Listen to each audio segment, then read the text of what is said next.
Hello friend, good morning, good evening, good afternoon. આપણે alcohol, phenol, ether chapter ભણી રહ્યા છીએ. મિત્રો, આ ચેપ્ટરમાં આપણે 11 લેક્ચર કમ્પ્લીટ કર્યા. 11 લેક્ચરમાં આલ્કોહોલ કમ્પ્લીટલી ભણી લીધું. આલ્કોહોલમાં એક પણ ટોપિક હવે બાકી રહેતો નથી. એના પછી આપણે સ્ટાર્ટ કર્યું ફિનોલ. તો ફિનોલનું કાલે આપણે નામકરણ ભણ્યા. નામકરણ એ સિવાય સંઘટકો ભણ્યા, અણુસૂત્રો પરથી સંઘટકો, એમના સામાન્ય નામ, આયુર્વેદ નામ, બધા પ્રકારના ટોપિક ક્લિયર કરી દીધા. એટલે નામકરણનો ટોપિક ક્લિયર કરી દીધો. હવે મિત્રો આપણે ભણીશું ફિનોલના ભૌતિક ગુણધર્મો. બરાબર ધ્યાન આપજો. ફિનોલના ભૌતિક ગુણધર્મો. ફિનોલના ભૌતિક ગુણધર્મો. મિત્રો, આ જરા હટકે મુદ્દો છે, પરફેક્ટલી ધ્યાન આપજો, બહુ મજા આવશે. પહેલો જ પોઈન્ટ આવો ઉત્કલન બિંદુ. ઉત્કલન બિંદુ. મિત્રો, ઉત્કલન બિંદુનો કોન્સેપ્ટ શું છે? તો ફિનોલમાં હાઇડ્રોક્સિલ સમૂહ આવેલો છે. આ ફિનોલમાં હાઇડ્રોક્સિલ સમૂહ આવેલો છે. હાઇડ્રોક્સિલ સમૂહ ધ્રુવીય છે, માટે આંતર આણ્વીય હાઇડ્રોજન બંધ રચાય છે. હાઇડ્રોક્સિલ સમૂહ ધ્રુવીય છે, માટે આંતર આણ્વીય હાઇડ્રોજન બંધ રચાય છે. માટે આંતર આણ્વીય આકર્ષણ બળ વધુ હોય છે. માટે સમાન કાર્બન ધરાવતા બેન્ઝીન, ક્લોરોબેન્ઝીન કરતા ફિનોલના ઉત્કલન બિંદુ ઊંચા હોય છે. તો ફરીથી એકવાર, ફિનોલમાં આંતર આણ્વીય હાઇડ્રોજન બંધ રચાય છે. આંતર આણ્વીય આકર્ષણ બળ વધુ છે, માટે બેન્ઝીન, ક્લોરોબેન્ઝીન કરતા ફિનોલનું ઉત્કલન બિંદુ ઊંચું છે. એવો જ મિત્રો ફિનોલના નાઇટ્રો સંઘટકો 3 છે. ઓર્થો નાઇટ્રોફિનોલ, મેટા નાઇટ્રોફિનોલ અને પેરા નાઇટ્રોફિનોલ.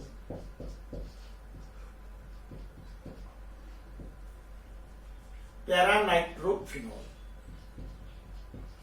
મિત્રો, ઓર્થો નાઇટ્રોફિનોલ, મેટા નાઇટ્રોફિનોલ અને પેરા નાઇટ્રોફિનોલ ત્રણે ત્રણ ઘન સ્વરૂપો છે. એટલે ઉત્કલન બિંદુની જગ્યાએ કલન બિંદુ આવશે. તો ઓર્થો નાઇટ્રોફિનોલ કરતા મેટા નાઇટ્રોફિનોલ અને મેટા નાઇટ્રોફિનોલ કરતા પેરા નાઇટ્રોફિનોલનું ગલન બિંદુ ઊંચું છે. કારણ આપી સમજાવો. ગલન બિંદુ ઊંચું છે. તો મિત્રો, પહેલા લઈએ ઓર્થો નાઇટ્રોફિનોલ. ઓર્થો નાઇટ્રોફિનોલમાં OH અને NO2 સમૂહ એકબીજાની નજીક છે, માટે આંતઃ આણ્વીય હાઇડ્રોજન બંધ રચાય છે. ફરીથી એકવાર, ઓર્થો નાઇટ્રોફિનોલમાં OH અને NO2 સમૂહ એકબીજાની નજીક છે, માટે આંતઃ આણ્વીય હાઇડ્રોજન બંધ રચાય છે. આથી બરાબર કોન્સેપ્ટ ક્લિયર રાખજો. આથી આંતર આણ્વીય હાઇડ્રોજન બંધ નિર્બળ બને છે. આહા ભાઈ જોજો જરા. એ આંતર રચાય એટલે આંતર આણ્વીય હાઇડ્રોજન બંધ નિર્બળ બને છે. મિત્રો, ગલન બિંદુ એ આંતર આણ્વીય હાઇડ્રોજન બંધ ઉપર આધારિત છે. કારણ કે આંતર આણ્વીય હાઇડ્રોજન બંધ વધારે હોય તો આંતર આણ્વીય આકર્ષણ બળ વધારે થાય તો ગલન બિંદુ વધે. પણ અહીંયા આંતર આણ્વીય હાઇડ્રોજન બંધ નિર્બળ બને છે. પછી ટણી ચડે ભાઈ કે કેમ સાહેબ આંતર નિર્બળ બને? તો આ H ની બંધ બનાવવાની શક્તિ અડધી આંતઃ આણ્વીય હાઇડ્રોજનમાં વપરાઈ ગઈ. એટલે આંતર આણ્વીય હાઇડ્રોજન બંધ નિર્બળ બને. સિમ્પલ. તો ફરીથી એકવાર, ઓર્થો નાઇટ્રોફિનોલમાં OH અને NO2 સમૂહ એકબીજાની નજીક છે. આથી OH અને NO2 વચ્ચે આંતઃ આણ્વીય હાઇડ્રોજન બંધ રચાય છે, માટે આંતર આણ્વીય હાઇડ્રોજન બંધ નિર્બળ બને છે. માટે ઓર્થો નાઇટ્રોફિનોલનું ગલન બિંદુ નીચું છે. ચલો, મેટા નાઇટ્રોફિનોલમાં OH અને NO2 એકબીજાથી થોડાક દૂર છે, માટે આંતઃઆણવીય હાઇડ્રોજન બંધ નિર્બળ બને છે, પરંતુ આંતરઆણવીય હાઇડ્રોજન બંધ ઓર્થોનાઇટ્રોફિનોલ કરતા પ્રબળ બને છે, માટે મેટાનાઇટ્રોફિનોલનું ગલનબિંદુ ઓર્થોનાઇટ્રોફિનોલ કરતા ઊંચું છે. જ્યારે પેરાનાઇટ્રોફિનોલમાં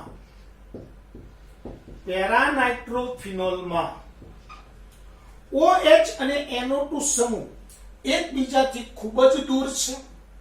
OH NO2 એકબીજાથી દૂર હોવાથી આંતઃઆણવીય હાઇડ્રોજન બંધ રચાતો નથી, માટે આંતરઆણવીય હાઇડ્રોજન બંધ પ્રબળ બને છે. અને આંતરઆણવીય હાઇડ્રોજન બંધ પ્રબળ બને માટે આંતરઆણવીય આકર્ષણ બળ વધે છે, માટે પેરાનાઇટ્રોફિનોલનું ગલન બિંદુ ઊંચું છે. તો મિત્રો, ઉત્કલન બિંદુના બે મુદ્દા છે. બંને મુદ્દા ફરીથી એકવાર. ફિનોલ સંયોજનોમાં હાઇડ્રોક્સિલ સમૂહ આવેલો છે. OH સમૂહ ધ્રુવીય છે, માટે આંતરઆણવીય હાઇડ્રોજન બંધ રચાય છે, માટે આંતરઆણવીય આકર્ષણ બળ વધુ હોય છે. માટે બેન્ઝીન ક્લોરોબેન્ઝીન કરતા ફિનોલનું ઉત્કલન બિંદુ ઊંચું છે. હવે અહીંયા ધ્યાન આપજો. ફિનોલના નાઇટ્રો સમઘટકો ઓર્થોનાઇટ્રોફિનોલ, મેટાનાઇટ્રોફિનોલ, પેરાનાઇટ્રોફિનોલમાં ઓર્થોનાઇટ્રોફિનોલ કરતા મેટાનાઇટ્રોફિનોલ અને મેટાનાઇટ્રોફિનોલ કરતા પેરાનાઇટ્રોફિનોલનું ગલનબિંદુ ઊંચું છે. કારણ આપી સમજાવું તો ઓર્થોનાઇટ્રોફિનોલમાં આંતઃઆણવીય હાઇડ્રોજન બંધ રચાય છે, માટે આંતરઆણવીય હાઇડ્રોજન બંધ નિર્બળ બને છે, માટે આંતરઆણવીય આકર્ષણ બળ ઓછું હોય છે, માટે તેનું ગલનબિંદુ નીચું છે. જ્યારે મેટાનાઇટ્રોફિનોલમાં OH અને NO2 સમૂહ એકબીજાથી દૂર છે, માટે આંતઃઆણવીય હાઇડ્રોજન બંધ નિર્બળ બને છે, માટે આંતરઆણવીય હાઇડ્રોજન બંધ ઓર્થોનાઇટ્રોફિનોલ કરતા થોડું પ્રબળ બને છે, માટે ગલનબિંદુ ઊંચું છે. જ્યારે પેરાનાઇટ્રોફિનોલમાં OH અને NO2 સમૂહ એકબીજાથી દૂર છે, આંતઃઆણવીય હાઇડ્રોજન બંધ રચાતો નથી, માટે આંતરઆણવીય આકર્ષણ બળ વધુ હોય છે, માટે તેનું ગલનબિંદુ સૌથી વધુ હોય છે. તો મિત્રો, ઉત્કલન બિંદુ ગલન બિંદુનો પોઈન્ટ પૂરો. હવે આ જ રીતે લઈએ ફિનોલનો બીજો ગુણધર્મ છે દ્રવ્યતા.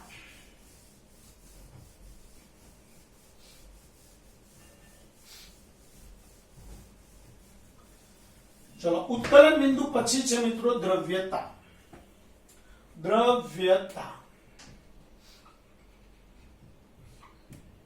મિત્રો, ફિનોલિક સંયોજનો પાણીના અણુ સાથે આંતરઆણવીય હાઇડ્રોજન બંધ રચે છે. ફિનોલિક સંયોજનો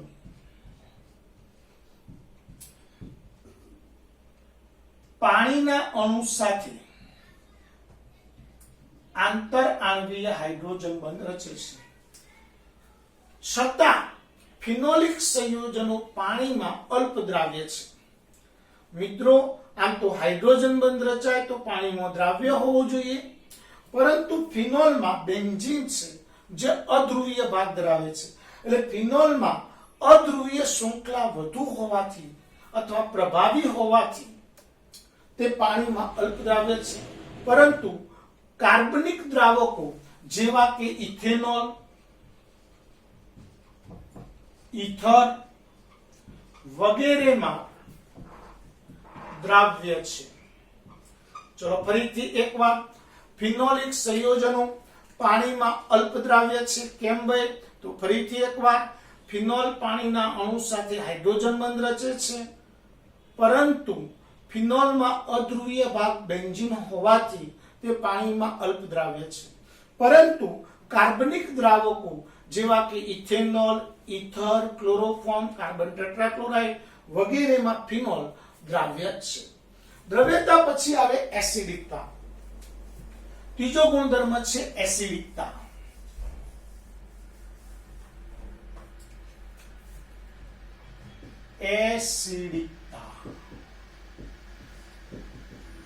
મિત્રો, પહેલા તો ફિનોલનો એસિડિક ગુણ કેવો છે? તો તો ફિનોલ ભૂલા દે છે, મતલબ ફિનોલ ભૂરા લિટમસ પેપરને લાલ બનાવે છે, માટે ફિનોલ એસિડિક છે. ફિનોલ ભૂરા લિટમસ પેપરને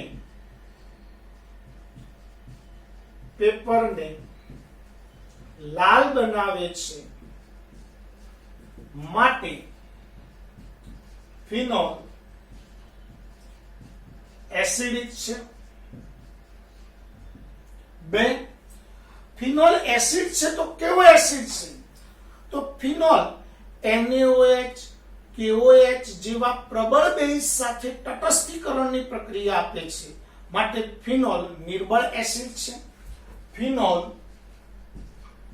NaOH, KOH જેવા પ્રબળ બેઝ સાથે તટસ્થીકરણની પ્રક્રિયા આપે છે, માટે ફિનોલ નિર્બળ એસિડ છે. મિત્રો આ કોન્સેપ્ટ આપણે ક્લિયર કરીએ. પ્રબળ બેઝ વડે તટસ્થીકરણ થતું હોય તો એસિડ નિર્બળ હોય, નિર્બળ એસિડ વડે તટસ્થીકરણ થતું હોય તો એસિડ પ્રબળ હોય. તો આપણે અહીંયા NaOH, KOH જેવા પ્રબળ બેઝ સાથે તટસ્થીકરણની પ્રક્રિયા આપે છે, માટે ફિનોલ નિર્બળ એસિડ છે. હવે મિત્રો અહીંયા આપણે આલ્કોહોલ સાથે આની સરખામણી કરીએ તો આલ્કોહોલમાં OH સમૂહ, ફિનોલમાં OH સમૂહ. તો મિત્રો ખરેખર OH બંનેમાં છે, બંનેમાં H+ છૂટો પડી શકે છે, છતાં આલ્કોહોલ તટસ્થ છે, જ્યારે ફિનોલ એસિડિક છે. ક્યુ કી સમજાવો. ભાઈ આલ્કોહોલ તટસ્થ છે પણ ફિનોલ એસિડિક છે, કારણ આપી સમજાવો. ચલો કોન્સેપ્ટ ક્લિયર કરીએ છીએ. આલ્કોહોલ તટસ્થ છે પણ ફિનોલ એસિડિક છે, કારણ આપી સમજાવો.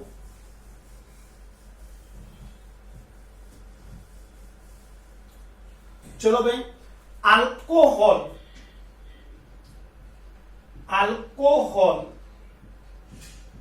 તટસ્થ છે જ્યારે ફિનોલ એસિડિક છે. સમજાવો. સુપર મુદ્દો છે, જરા ધ્યાન આપજો મિત્રો. આલ્કોહોલ જલીય દ્રાવણમાં આલ્કોક્સાઇડ આયન બનાવે છે. આલ્કોહોલ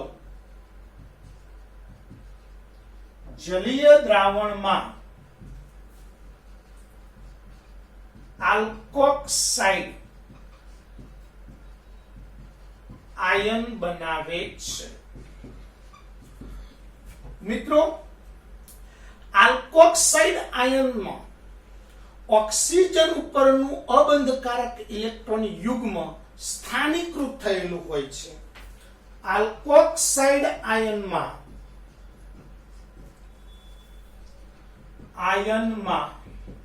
ઓક્સિજન પરનું અબંધકારક ઇલેક્ટ્રોન યુગ્મ સ્થાનીકૃત થયેલું છે. ભાઈ આલ્કોહોલ જલીય દ્રાવણમાં આલ્કોક્સાઇડ આયન બનાવે છે. આલ્કોક્સાઇડ આયનમાં ઓક્સિજન ઉપરનું અબંધકારક ઇલેક્ટ્રોન યુગ્મ સ્થાનીકૃત થયેલું છે, માટે પ્રતિગામી પ્રક્રિયા ઝડપી બને છે. માટે પ્રતિગામી પ્રક્રિયા ઝડપી બને છે. આથી જલીય દ્રાવણમાં H+ ની સાંદ્રતા નહિવત હોય છે, માટે આલ્કોહોલ તટસ્થ છે. ભાઈ જરો મિત્રો ધ્યાન આપજો. આલ્કોહોલ ROH હવે જલીય દ્રાવણમાં H2O, તો આ H પ્લસ H2O સાથે જોડાય તો H3O પ્લસ વત્તા RO માઇનસ. ચલો આલ્કોક્સાઇડ આયન બની ગયો. આલ્કોક્સાઇડ આયનમાં ઓક્સિજન ઉપરનું અબંધકારક ઇલેક્ટ્રોન યુગ્મ સ્થાનીકૃત છે, એટલે આ ઇલેક્ટ્રોન યુગ્મ ક્યાંય જતું નથી. એટલે આ ફરીથી જેટલી ઝડપી H+ ગુમાવ્યું એનાથી ડબલ ઝડપી H+ મેળવી દે, એટલે પાછો આલ્કોહોલ બની જાય. એટલે દ્રાવણમાં H3O+ ની સાંદ્રતા ઘટે છે, માટે આલ્કોહોલ તટસ્થ છે. જ્યારે ફિનોલ જલીય દ્રાવણમાં ફિનોક્સાઇડ આયન બનાવે છે. ફિનોલ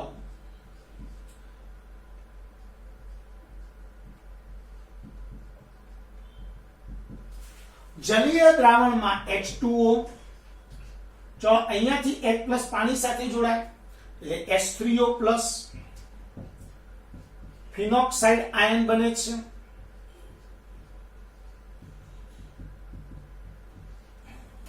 મિત્રો ફિનોલ જલીય દ્રાવણમાં ફિનોક્સાઇડ આયન બનાવે છે. ફિનોક્સાઇડ આયનના 5 સંસ્પંદન સૂત્રો બને છે.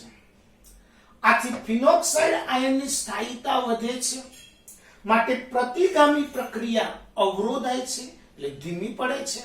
જલીય દ્રાવણમાં H3O+ ની સાંદ્રતા વધે છે, માટે ફિનોલ એસિડિક છે. ફિનોક્સાઇડ આયનના 5 સંસ્પંદન સૂત્રો નીચે મુજબ છે. ચલો ફિનોક્સાઇડ આયનના 5 સંસ્પંદન સૂત્રો બનાવીએ. આ O માઇનસ. ચલો હવે આ લોન પેર ઓર્થોસ્થાન ઉપર આવો. ઓર્થોસ્થાન પર રિયલમાં નથી આવતું, રિયલમાં આ લોન પેર અહીંયા બંધ બનાવી દે.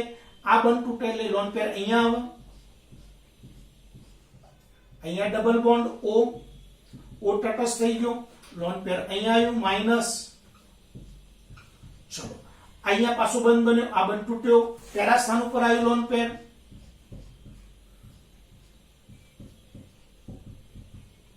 માઇનસ. ચલો ફરીથી આ લોન પેરે અહીંયા બંધ બનાવ્યો, આ બંધ તૂટ્યો, અહીંયા લોન પેર આવ્યું ઓર્થો સ્થાન ઉપર.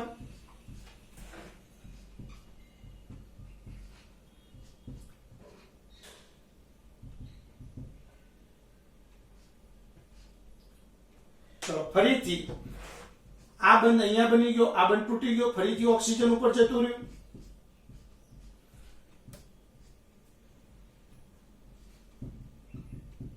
મિત્રો 5 સંસ્પંદન સૂત્રો બન્યા.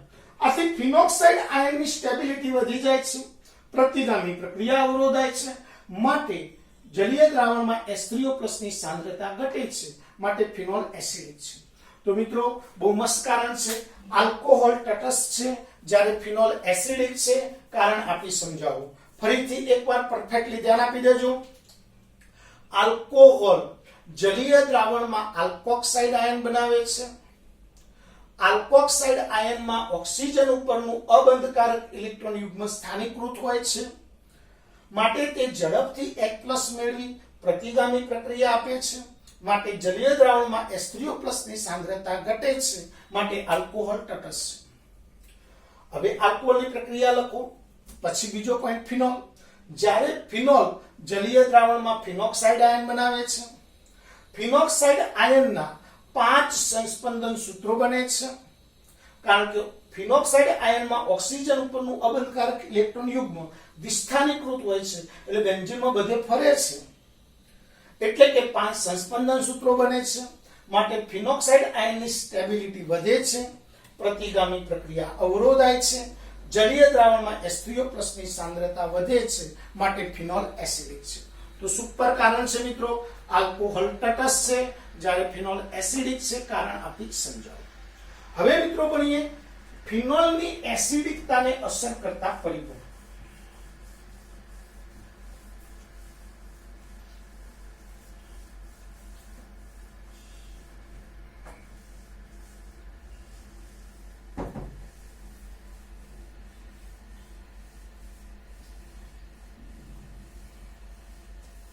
ચલો મિત્રો, આ ફિનોલ છે, અહીંયા OH સમૂહ. चलो फिनोल साथे पैरा स्थान पर कोई समूह जोड़ू छू, अहिया एक एक्स समूह जोड़्यो, चलो अहिया एक वाय समूह जोड़ू छू। मित्रों फिनोल ની એસિડિકતાને અસર કરતા પરિબળો, મિત્રો આ કોન્સેપ્ટ બહુ મસ્ત છે કે ફિનોલ ને જો ઇલેક્ટ્રોન આકર્ષક સમૂહ જોડાય, માનો કે X ઇલેક્ટ્રોન આકર્ષક સમૂહ છે, તો મિત્રો ઇલેક્ટ્રોન આકર્ષક સમૂહ ઇલેક્ટ્રોનનું વાદળ પોતાની તરફ આકર્ષે, એટલે માનો કે આ X ઇલેક્ટ્રોન આકર્ષક છે, ઇલેક્ટ્રોન વાદળ પોતાની તરફ ખેંચશે, તો ઓક્સિજન ઉપરનું વાદળ પણ આ X તરફ ખેંચાશે, એટલે H+ પ્રત્યેની પ્રતિક્રિયાત્મકતામાં ઘટાડો થશે, માટે એસિડિકતામાં H+ જલ્દી છૂટો પડે અને H+ જલ્દી છૂટો પડે માટે એસિડિકતામાં વધારો થાય છે। તો H+ ઇલેક્ટ્રોન આકર્ષક સમૂહ જોડાય તો એસિડિકતા વધે છે।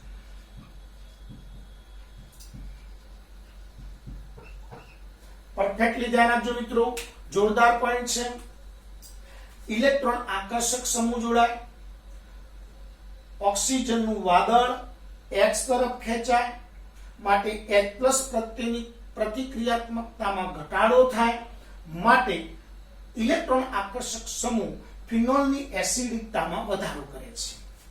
चलो Y मानो के इलेक्ट्रॉन दाता समूह छे, इलेक्ट्रॉन दाता समूह कॉन्सेप्ट मित्रों बराबर समझो। इलेक्ट्रॉन दाता समूह ए इलेक्ट्रॉन नु दान करशे, इलेक्ट्रॉन घनता में वधारो करशे, ऑक्सीजन ऊपर इलेक्ट्रॉन घनता वधे એટલે કે ઋણ વીજભાર વધે, H+ ને પ્રબળતાથી આકર્ષે, માટે H+ જલ્દી છૂટો ના પડે, માટે એસિડિકતા ઘટાડે છે। તો ઇલેક્ટ્રોન દાતા સમૂહ एसिडिकता घटाड़े छे। तो मित्रों आ आकर्षक होय तो एसिडिकता वधे, दाता होय तो एसिडिकता घटे। तो आ कॉन्सेप्ट आपड़ा मगजमां क्लियर होवो जोईए। फिनोल ની એસિડિકતાને અસર કરતા પરિબળોમાં બે પરિબળ આવે, એક ઇલેક્ટ્રોન દાતા સમૂહ અને બીજો ઇલેક્ટ્રોન આકર્ષક સમૂહ। આ કોન્સેપ્ટ આપણે ક્લિયર કરવાનો છે મિત્રો, બરાબર ધ્યાન આપજો। एक छे इलेक्ट्रॉन आकर्षक समूह और बीजो छे इलेक्ट्रॉन दाता समूह। इलेक्ट्रॉन आकर्षक समूह एसिडिकता में वधारो करशे, इलेक्ट्रॉन दाता समूह एसिडिकता में घटाडो करशे। पण मित्रों अघरू क्या छे के आकर्षक कया अने दाता कया, मन तो साहेब ए ज खबर नथी। तो आल्काइल समूह जे रह्या ए बधा इलेक्ट्रॉन दाता समूह छे, आल्काइल समूह आर समूह। आ सिवायना आपणे आम तो घणा बधा आकर्षक समूह घणा बधा छे, पण आपणे जे इम्पोर्टન્ટ समूह एनो क्रम खाली मगजमां सेट कर दीए। Natu cyano fluoro chloro bromo आइडो ओ ईथर अने बेंजीन। चलो फरीथी एक बार, Natu cyano fluoro chloro bromo आइडो ओ ईथर અને બેન્ઝીન। આટલા સમૂહ ઇલેક્ટ્રોન આકર્ષક સમૂહ છે। આ સમૂહ જોડાયા હોય તો એસિડિકતામાં ઘટાડો કરે, પણ સૌથી પ્રબળમાં પ્રબળ આકર્ષક કયો? NO2। તો NO2 જોડાય તો સૌથી વધારે એસિડિકતા વધારશે, સૌથી ઓછો ફિનાઇલ। ફિનાઇલ જોડાયો તો એસિડિકતા વધારશે પણ ઓછી વધારશે। જ્યારે દાતા સમૂહમાં R प्राथमिक होय, द्वितीयक होय, तृतीयक। जो तृतीयक आल्काइल होय तो प्रबल आकर्षक प्रबल दाता छे, तो ये सौथी वधारे एसिडिकता घटाडशे। द्वितीयक एना करता ओछो प्रबल दाता छे એટલે ઓછી ઘટાડશે। તો આના ઉપરથી લોટ ઓફ એમસીક્યુ બને છે મિત્રો, જરા ધ્યાન આપજો। ચલો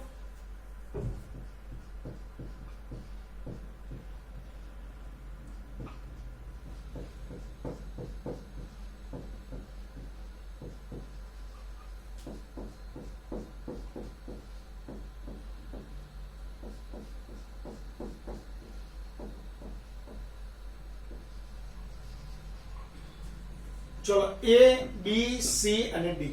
ચલો એસિડિકતાના ઉતરતા ક્રમમાં ગોઠવો. તો મિત્રો આપણા મગજમાં આ કમ્પ્લીટ હોવું જોઈએ. એસિડિકતાના ઉતરતા ક્રમમાં ગોઠવવા છે. તો આકર્ષક સમૂહ એસિડિકતામાં વધારો કરે. ચલો આમાં આકર્ષક સમૂહ એવો કયો તો કે ક્લોરો આકર્ષક છે.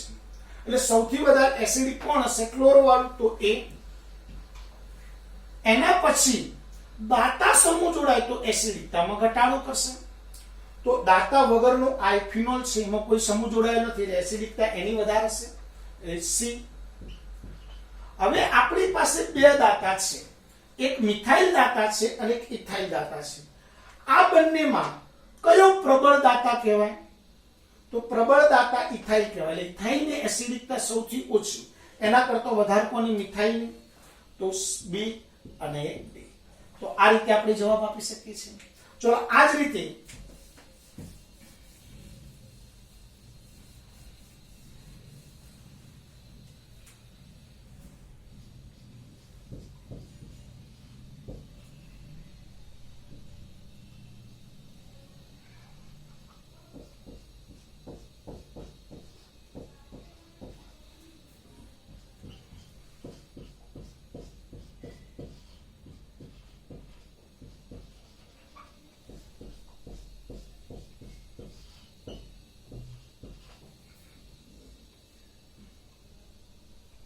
ચલો ભાઈ, નીચેનામાંથી કોના pKa નું મૂલ્ય વધારે છે? આ સુપર વાર્તા છે મિત્રો.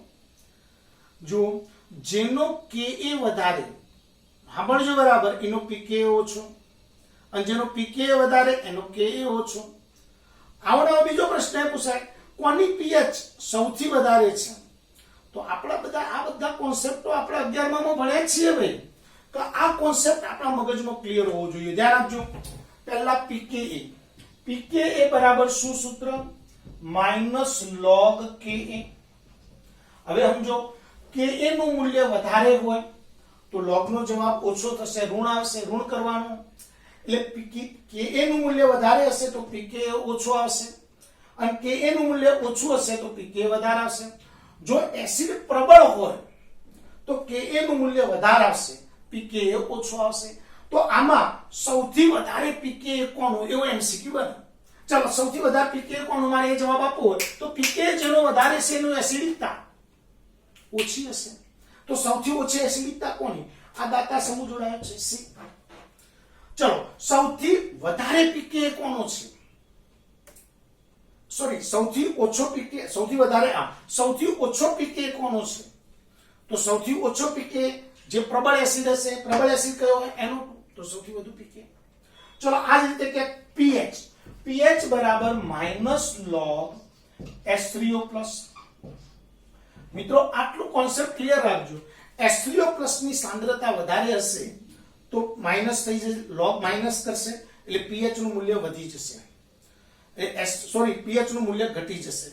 તો H3O+ ની સાંદ્રતા વધારે હોય તો એસિડ પ્રબળ હશે, અને એસિડ પ્રબળ હશે તો pH ઓછી હશે. તો નીચેનામાંથી કોની pH સૌથી ઓછી છે? તો નીચેનામાંથી કોની pH સૌથી ઓછી? pH સૌથી ઓછી છે તો જે પ્રબળ એસિડ હશે એની pH સૌથી ઓછી હશે. તો આમાંથી પ્રબળ એસિડ કયો? તો કે A. ની pH સૌથી ઓછી. ચલો નીચેનામાંથી કોની pH સૌથી વધારે હશે? તો જે સૌથી નિર્બળ એસિડ હશે C. તો એસિડિકતામાં લોટ ઓફ MCQ બને મિત્રો. પછી Ka હોય, pKa હોય, pH હોય, આ બધું ગમે તેવું હોય મિત્રો, બધું આવડી જાય. કોન્સેપ્ટ આપણા 11માં ના કમ્પ્લીટ હોય. આપણે અહીંયા ખાલી એક જ કોન્સેપ્ટ છે કે દાતા સમૂહ અને આકર્ષક સમૂહ. તો આટલું યાદ રાખજો. જો ફિનોલ સાથે ઇલેક્ટ્રોન આકર્ષક સમૂહ જોડાય તો એસિડિકતામાં વધારો કરે છે.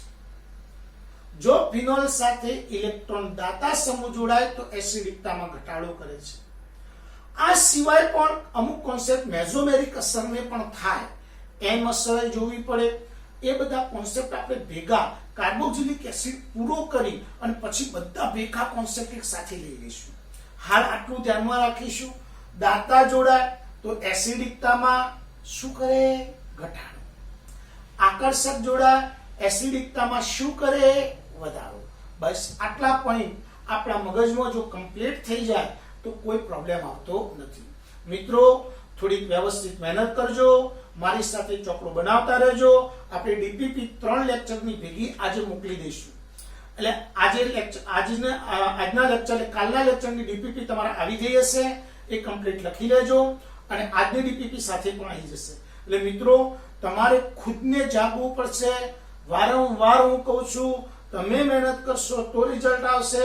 કોઈના ભણાવવાથી ક્યારે રિઝલ્ટ આવ્યું નથી અને આવવાનું નથી. તમે ખુદ એક્ટિવ બનો, તમે ખુદ મહેનત કરો, સારા રિઝલ્ટના હકદાર બનો. મિત્રો અમે અમારા લેવલે લગભગ બધું જ ભણાવવાનો પ્રયત્ન કરીએ છીએ અને કોઈ વસ્તુ બાકી રાખવા માંગતા નથી. પણ તમે જો કામ નહીં કરો તો પછી બાકી જ રહેશે મિત્રો. એટલે મહેરબાની કરજો, પરફેક્ટ અમારી સાથે જોડાયેલા રહેજો અને કામ કરતા રહેજો. જય હિન્દ, જય ભારત.